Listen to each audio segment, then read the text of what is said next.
The X-Men movies have been going for 18 years now, but none of them have seen the level of power being thrown around that will be on show in next year's Dark Phoenix. When Jean Grey loses control of her abilities and unleashes the Phoenix, pretty much anything could happen, and that's pretty exciting. In this video, we'll look at some fan theories about the movie. Don't forget to hit the subscribe button. It's the best way of keeping up to date with all of Screen Rant's great new videos. Hey, wait. I didn't tell you my name. No, you didn't. Jean Grey's death.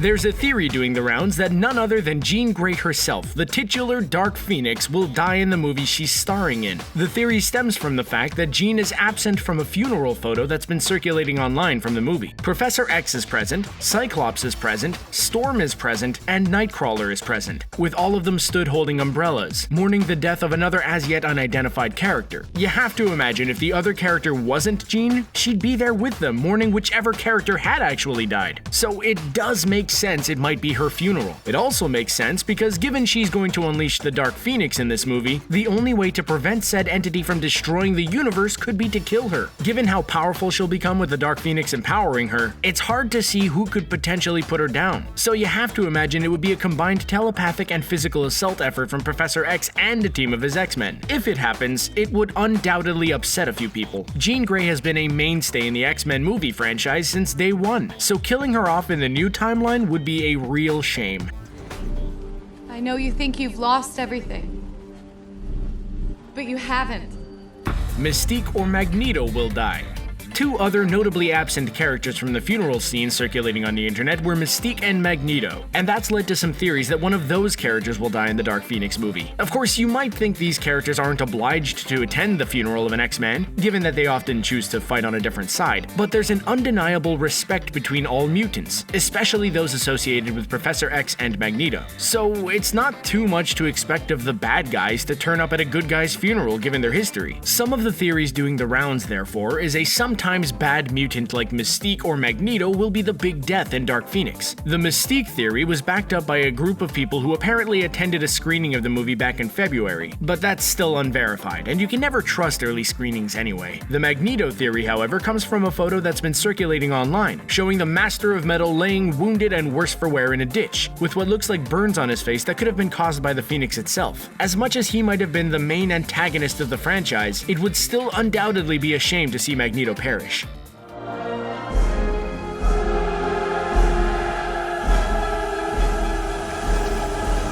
Another X-Man will die.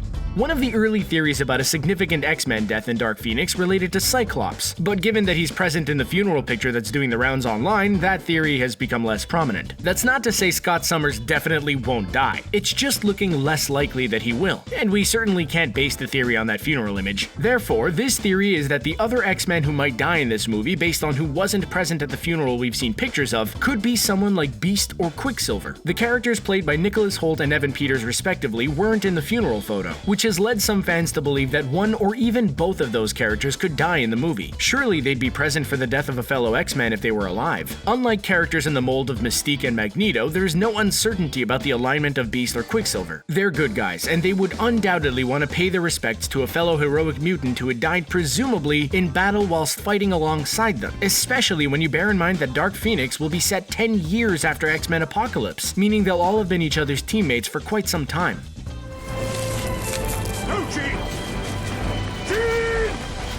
Professor X's death.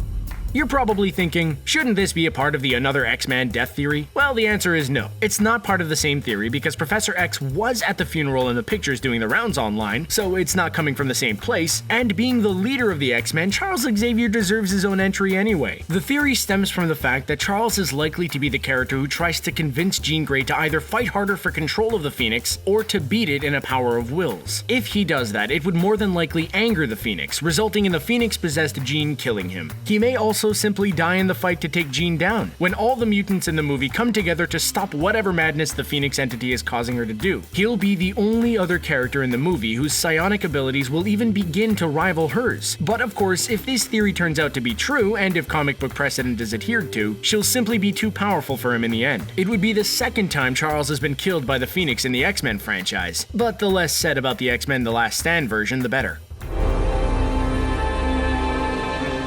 All right, Phil. Enough sightseeing. S.W.O.R.D.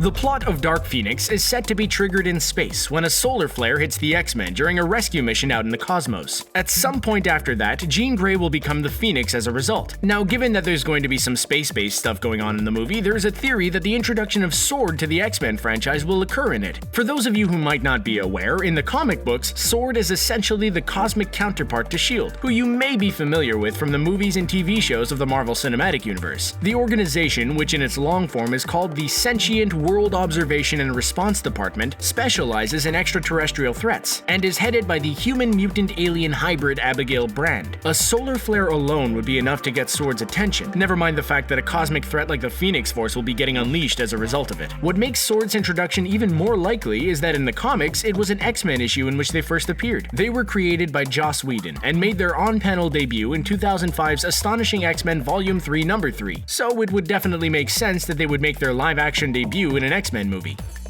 We have to run! Destroy them all! The Skrulls. Given that the Dark Phoenix movie is set to be the first X-Men offering to have scenes in space, there's a theory that the movie will introduce an alien race known as the Skrulls to the franchise. In the comic books, the Skrulls are a shape-shifting race who are capable of imitating other characters to the letter. Their appearance, personalities, and even in some cases their powers can make a Skrull operative appear to be that person they're imitating, which on many occasions in the comics has been known to be superheroes, including several X-Men characters. Now, if you're even vaguely familiar with the Marvel Cinematic Universe, you've probably heard that the Skrulls will be making their MCU debut in 2019's Captain Marvel, which might make their potential appearance in Dark Phoenix seem out of the question. But we'd argue there's precedent for similar things happening. Look no further than Quicksilver, who appeared in 2014's X-Men Days of Future Past before making his MCU debut in 2015's Avengers Age of Ultron. If both Fox and Marvel Studios have access to the Skrulls, there's no reason they couldn't make their debuts in both franchises in the same year. But you can just never be too sure about these things. Hey, the professor can help. He can fix it. I don't want to fix it. How Jean becomes the Phoenix. Of course, the trigger for Jean Grey's transformation into the Phoenix is said to be a solar flare, which she'll be getting exposed to while the X-Men are on some kind of mission in space. But there's a theory that suggests she won't transform into the Phoenix immediately after being exposed to it. The theory is that the solar flare will activate something inside Jean that will require a further trigger for her to transform, or it will awaken the Phoenix entity inside her, but it won't instantly make itself known. The theory goes on to suggest that the X-Men will be facing off against a powerful new villain, and during a battle between that villain and the X-Men, when she has to go all out to defeat the villain, Jean will lose control and begin her transformation into the Phoenix. She may initially gain back control, and she might even use her newfound power for good for a while, but she will ultimately turn into the Dark Phoenix, and perhaps even team up with the other villain and face off against the X-Men in the final battle. This may not be exactly how it happens, but the general idea is that the solar flare won't instantly make Jean become the Dark Phoenix. It'll be a slow process that the solar flare merely puts into motion.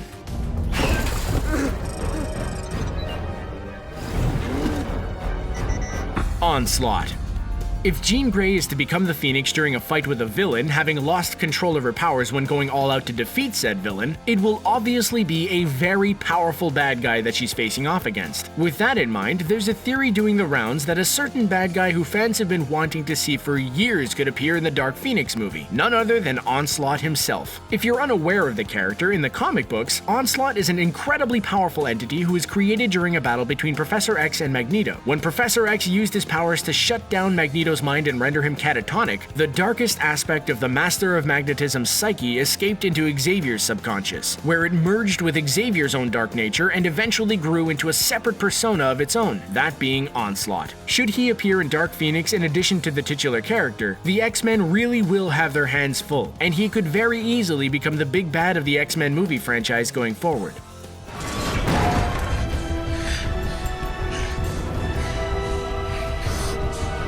Wolverine.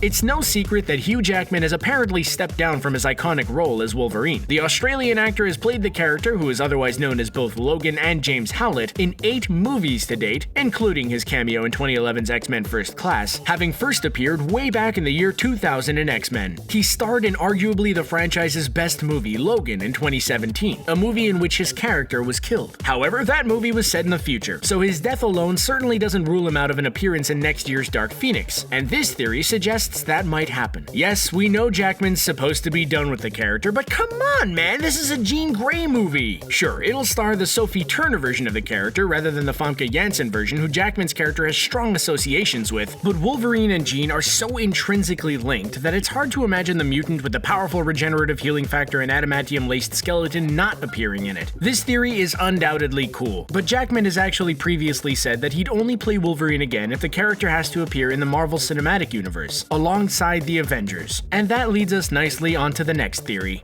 I am Groot! I am Steve Rogers.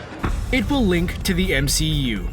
For a long time now, comic book movie fans have hoped and prayed that the characters of the MCU would cross over with the characters of the X-Men movie franchise. There's a theory Dark Phoenix could be the movie that causes the merger to happen on a narrative level. There's going to be a lot of power being thrown around in the movie, potentially reality-altering power. And when you combine that fact with Avengers 4 being released in the same year, the two universes could collide as the reality of both of them gets warped. With the Infinity Gauntlet in play in the MCU and time travel expected to be utilized in Avengers 4, universes and timelines will be altered in the process. Dark Phoenix could very easily mess with the fabric of the X-Men movie universe, either opening a portal to the MCU or simply causing the X-Men's reality to merge with it. Just imagine Tony Stark chatting to Professor X, Magneto fighting against Thor, Black Widow pitting her skills against Mystique's, or the Hulk and Juggernaut pummeling each other. It's fair to say that fans of comic book movies would go absolutely crazy for those ideas. We know we would. Come on! Grow those back. And that's the end of our video. Did you enjoy it? What do you think of these Dark Phoenix movie theories? Do you have any of your own? Let us know your thoughts in the comment section below. And don't forget to like, share, and subscribe to Screen Rant for more great videos like this one. Bye for now.